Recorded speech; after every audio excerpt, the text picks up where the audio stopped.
Let's try and solve this question next. Tan inverse of x upon under root of a square minus x square. So seeing that a square minus x square, I realize that this may be converted in the form of 1 minus sine square theta or 1 minus cos square theta. And I get a similar feeling from here. Mod x is less than a.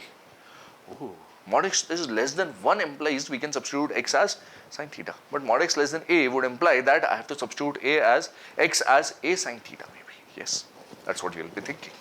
So here we need to make a substitution. Let x equals a sine theta. Now this particular thing will be okay, yes. And what will this simplify into? Therefore, tan inverse of x upon under root of a square minus x square further simplifies into what? This becomes tan inverse of x. What is x?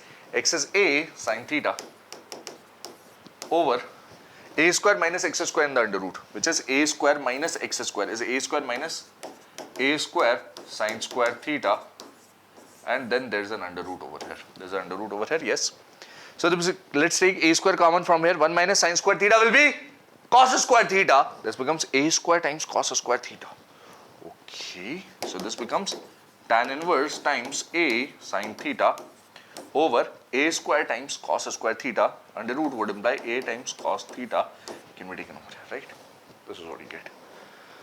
Once you're okay with this, a's get cancelled, sine theta upon cos theta becomes tan theta. This is tan inverse of tan theta. And where does the value of theta lie?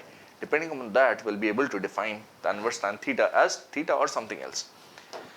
Although the probability of this being something else is very less, since this is a question from the NCERT.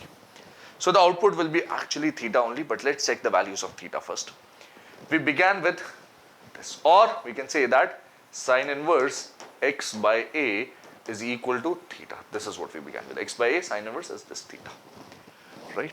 Depending upon the values of x, mod x is less than a, we say that mod x is less than, mod x upon a is less than 1.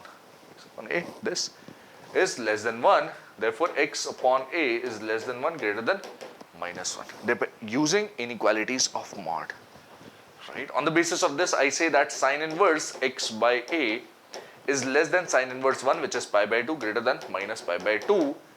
And this is the value of theta. Theta is between minus pi by 2 pi by 2.